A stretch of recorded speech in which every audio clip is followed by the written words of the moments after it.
Donc, Maurice, j'ai une question à nouveau sur l'opinion des scientifiques qui sont venus à cette époque-là pour constater ce qui s'était passé.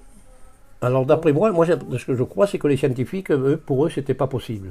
C'était impossible. On était les seuls sur Terre, puisque à l'époque, on vous disait, mais c'est pas possible, nous sommes les seuls sur Terre.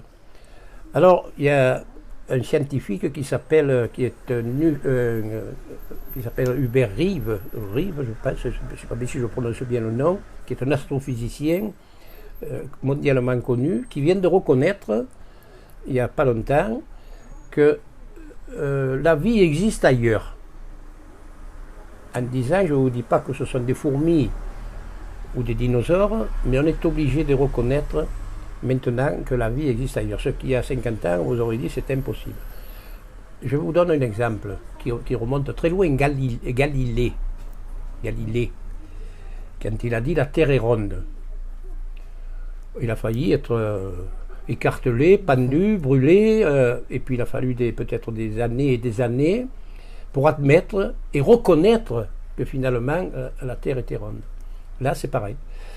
Lorsque l'histoire s'est passée, une semaine après, il y a un chercheur du CNRS qui est venu faire une conférence. Alors, il n'est pas parti sur l'histoire de Maurice Mas. Premièrement, il parlait des fleurs, des plantes. Il dit, si vous arrosez tous les jours une plante, une fleur, lorsque vous arrivez à votre arrosoir, elle s'avance. Il dit, ça ne se voit pas à l'œil nu. Par contre, si vous coupez, et le jour où vous arrivez à votre sécateur, elle se rétracte. Voilà, le départ, c'était ça. Puis après, on est venu à parler de l'histoire de Maurice Mas. Et il nous a dit, mais Valensole ne veut pas dire vallée du soleil. Notre étymologie, nous, c'est Valensoleillé, vallée du soleil. Ça ne veut pas dire Valensoleillé, ça veut dire terre de soucoupe. Ah, oh. Lorsque les soucoupes arriveront, c'est sur le plateau de Valensole qu'elles viendront se poser. Voilà ce qui a été dit par un chercheur du CNRS une semaine après l'histoire de Maurice Mas. Là, il y a 8 jours, j'ai vu sur la Provence que sur la Lune, on venait de découvrir un lac.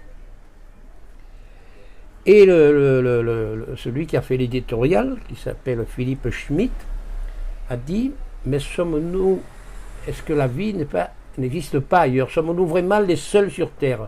Donc là, on commence à s'interroger sérieusement sur ça, alors qu'il y a 50 ans, on vous aurait dit, vous arrêtez, taisez-vous, vous ne savez pas ce que vous dites, nous sommes les seuls, et c'est impossible qu'il y ait des gens supérieurs à nous.